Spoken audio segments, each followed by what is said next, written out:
Hello, 7th and 8th graders. I bet you thought I forgot about you. I didn't. In fact, I've really been missing our time together. So until we can come together again, we're going to continue reading through the Gospel of Mark, as we've been doing in Lent.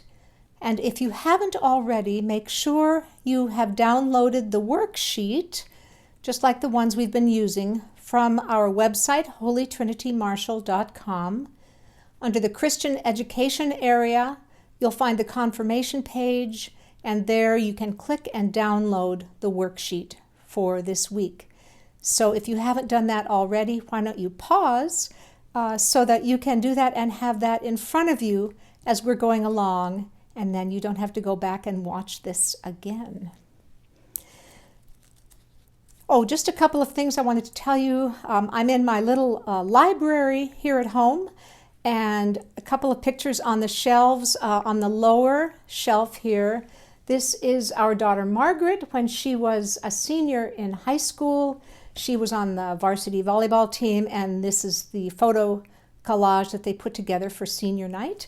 And just above her, that's our son Martin in his junior year in high school. It's a photograph of him in the middle of a practice with all his gear on. And this picture was actually in an exhibition that was traveling around the country. A photographer was visiting high schools and taking pictures of high school football players just as they were in the middle of practice. So the photographer must have liked this photo of our son Martin, and it got into the show. That was pretty exciting. Okay, well, we are in Mark chapter 6. And you may remember that Jesus had been traveling around, especially the region of Galilee, doing lots of healings. That was the main thing he was doing early in his ministry. And the purpose was to show to people who he was, that he was the Son of God, because he wanted them to believe in him and follow him. And so right before this, you might remember the story of that crazy man who ran around the graveyards and had the demons in him. And Jesus told them to come out, and all the demons went where? Do you remember where the demons went? Into a herd of pigs, 2,000 pigs, who then, what did they do? They all threw themselves into the lake and drowned. Strange story. Okay, so Jesus, chapter 6, Jesus left Galilee and returned to his hometown of Nazareth with his disciples. The next Sabbath, he taught in the Jewish meeting place. It's called a temple. Many of the people who heard him were amazed, and they asked, "How can he do all this? Where did he get such wisdom and power to work these miracles? Isn't this the carpenter, the son of Mary? Aren't James, Joseph, Judas, and Simon his brothers? Don't his sisters still live in our town?" The people were very unhappy because of what Jesus was doing. I think they were suspicious and they didn't understand it. So when people don't understand things, usually they tend to not like them, at least at first. But Jesus said, "Prophets are honored by everyone except the people of their hometown and their relatives and their own family." Jesus could not work any miracles there except to heal a few sick people by placing his hands on them. He was surprised that the people did not have any faith. Okay, so there you have questions 1 and 2 that you may have been able to answer already. Going on. Jesus taught in all the neighboring villages. Then he called together his 12 apostles and sent them out 2 by 2 with power over evil spirits. He told them, "You may take along a walking stick, but don't carry food or a traveling bag or any money.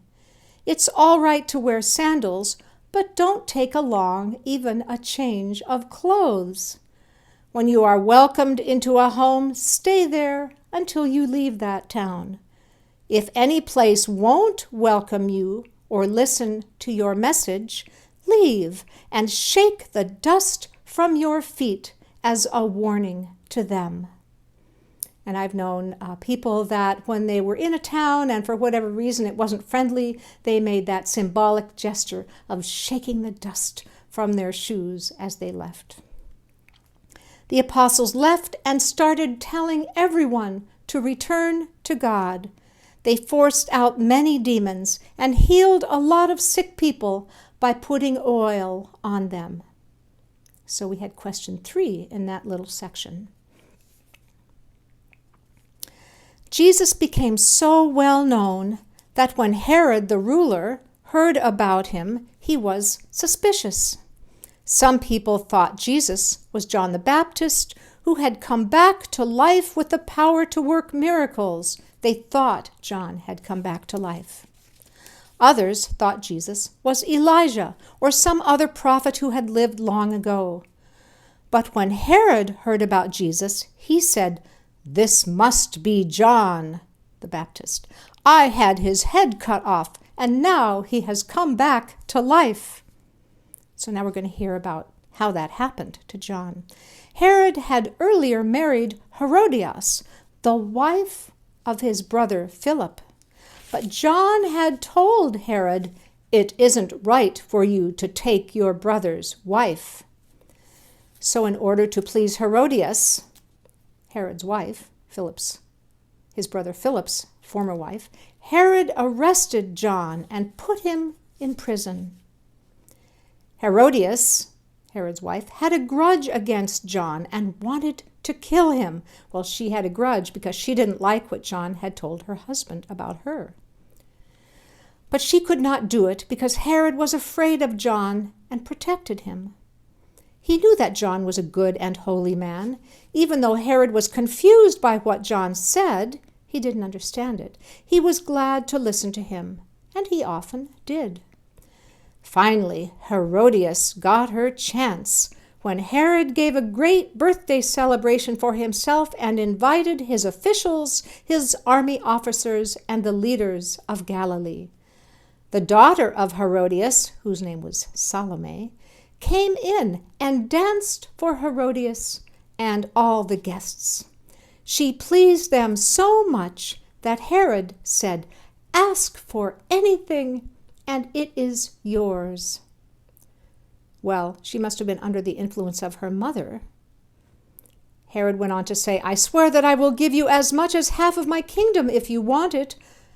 The girl left and asked her mother, "What do you think I should ask for?" Her mother answered, "The head of John the Baptist." On a platter, some of the stories say. The girl hurried back and told Herod, "Right now, on a platter, I want the head of John the Baptist." The king was very sorry for what he had said, but he did not want to break the promise he had made in front of his guests. At once, he ordered a guard to cut off John's head there in prison. The guard put the head on a platter and took it to the girl. Then she gave it to her mother. When John's followers learned that he had been killed, they took his body and put it in a tomb. And this was question 4.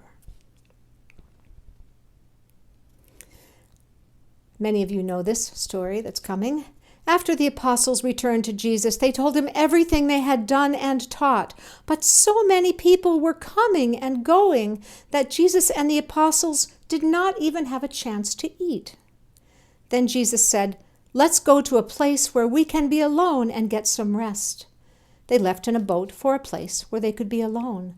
But many people saw them and figured out where they were going. So people from every town ran on ahead and got there first. After the apostles got there first. When Jesus got out of the boat, he saw the large crowd that was like sheep without a shepherd. He felt sorry for the people and started teaching them many things. That evening, the disciples came to Jesus and said, "This place is like a desert, and it is already late. Let the crowds leave so that they can go to the farms and villages here nearby and buy something to eat." Jesus replied, "You give them something to eat. You know what's going to happen. But they asked him, "Don't you know that it would take almost a year's wages to buy all of these people something to eat?" Then Jesus said, "How much bread do you have? Go and see." They found out and answered, "We have 5 small loaves of bread and 2 fish." Jesus told his disciples to have the people sit down on the green grass. They sat down in groups of 100 and groups of 50. Jesus took the 5 loaves and the 2 fish. He looked up toward heaven and blessed the food. Then he broke the bread and handed it to his disciples to give to the people. He also divided the 2 fish so that everyone could have some. After everyone had eaten all they wanted, Jesus' disciples picked up 12 baskets of leftover bread and fish. There were 5,000 people who ate the food. And that was question 5. Right away, Jesus made his disciples get back into the boat and start across to Bethsaida, but he stayed until he had sent the crowds away. Then he told them goodbye and went up on the side of the mountain to pray. Later that evening he was still there by himself, and the boat was somewhere in the middle of the lake. He could see that the disciples were struggling hard because they were rowing against the wind, which was blowing fiercely. Not long before morning, Jesus came toward them. He was walking on the water and was about to pass the boat. When the disciples saw Jesus walking on the water, they thought he was a ghost, and they started screaming. All of them saw him and were terrified. But at that same time, he said, "Don't worry, I am Jesus. Don't be afraid." He then got into the boat with them, and the wind died down. The disciples were completely confused. Their minds were closed, and they could not understand the true meaning of the loaves and the bread, not to mention Jesus walking on water. That was question 6. Now we are in chapter 7. Some Pharisees and several teachers of the law of Moses from Jerusalem came and gathered around Jesus.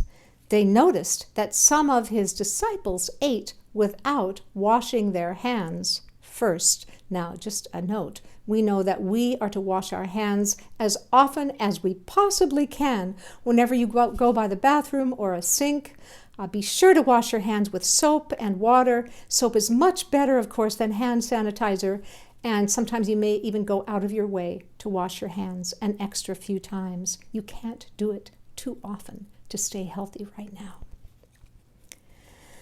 The Pharisees and many others obey the teachings of their ancestors. They always wash their hands in the proper way before eating, because that was the teaching of their ancestors. That's what they were taught to do as one of the rules of the Jewish law. None of them will eat anything they buy in the market until it is washed. They also follow a lot of other teachings and rules, such as washing cups and pitchers and bowls. The Pharisees and teachers asked Jesus, "Why don't your disciples obey what our ancestors taught us to do? Why do they eat without washing their hands?" Jesus replied, "You are nothing but show-offs. The prophet Isaiah was right when he wrote that God had said, 'All of you praise me with your words, but you never really think about me. It is useless for you to worship me when you teach rules made up by humans.'" Well, washing one's hands is a good idea, but it was a law that was created by humans. God didn't say anywhere in the Bible directly, "Wash your hands." Although I think he's telling us to do that now. Continuing with Jesus responding to them, "You disobey God's commands in order to obey what humans were taught. You are good at rejecting God's commands so that you can follow your own teachings." Of course, God said things like, "Take care of the poor and the widows and the orphans," and many of the Pharisees and Sadducees, the Jewish leaders, didn't always do that. They took care of themselves first.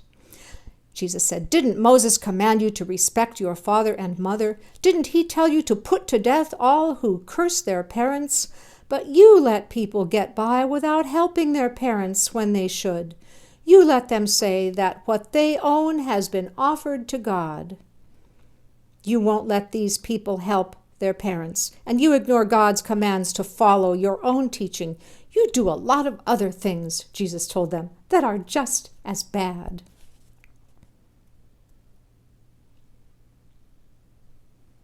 That was question 1. And question 2. Jesus called the crowd together and said, "Pay attention and try to understand what I mean. The food that you put into your mouth doesn't make you unclean and unfit to worship God. The bad words that come out of your mouth are what make you unclean." After Jesus and his disciples had left and the crowd had gone into the house, after they had left the crowd and gone into the house, the disciples asked him what these sayings mean. He answered, "Don't you know what I am talking about by now?" The disciples were kind of clueless for most of the Gospels.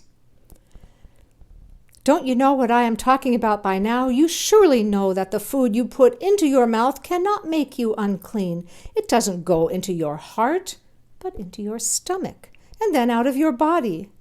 By saying this, Jesus meant that all foods were fit to eat. Back then, there were laws that Jews had about foods they could and could not eat. Things like pork were considered unclean. Then Jesus said, "What comes from your heart is what makes you unclean. Out of your heart come evil thoughts, vulgar deeds, stealing, murder, unfaithfulness in marriage, greed, meanness, deceit, indecency, envy, insults, pride, and foolishness." Where do you think he got that list from? Maybe from the 10 Commandments, and added a little to it. Jesus said, "All of these come from your heart, and they are what make you unfit to worship God." He's not talking about the disciples specifically, but about people in general. That was chapter 7, question 3. Now we go to chapter 8. And we're going to skip a little bit, some parts, and pick it up here at verse 27. Chapter 8, verse 27. Jesus and his disciples went to the villages near the town of Caesarea Philippi. As they were walking along, he asked them, "What do people say about me?" The disciples answered, "Some say you are John the Baptist, or maybe Elijah. Others say you are one of the prophets." Then Jesus asked them, "But who do you say that I am?" "You are the Messiah," Peter replied. Jesus warned the disciples not to tell anyone about him. That's chapter 8, question 1. And that's kind of a question that you can answer whatever you think.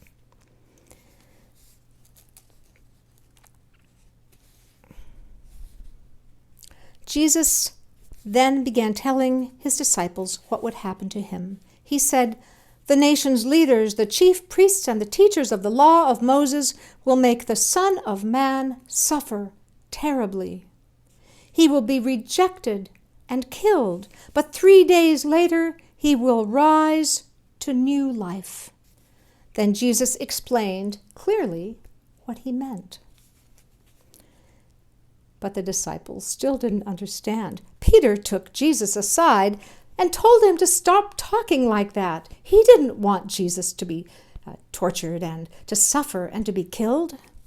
But when Jesus turned and saw the disciples, he corrected Peter. He actually rebuked Peter. He said to him, "Satan, get away from me. You are thinking like everyone else and not like God." That's chapter 8, question 2. And just a few more verses. Jesus then told the crowd and the disciples to come closer, and he said, If any of you want to be my followers, you must forget about yourself. You must take up your cross and follow me. If you want to save your life, you will destroy it. But if you give up your life for me and for the good news, you will save it. What you will gain if you own the whole world, what will you gain if you own the whole world but destroy yourself? What could you give to get back your soul? Don't be ashamed of me and my message among these unfaithful and sinful people. If you are, the Son of Man will be ashamed of you when he comes into the glory of his Father with the holy angels. And next week, we're going to start with those last verses and talk a little more about what they mean. Well, I hope this has been somewhat interesting for you. We are going to continue like this for a few more weeks until we get through Mark's Gospel, and then we'll go back to some regular lesson materials. And I really miss seeing all of you.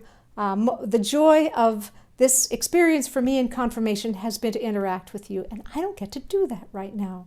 So put yourself into your worksheets, make them interesting, and you might even add some things in the margins that you want to tell me about. And I will get those from your parents at some point.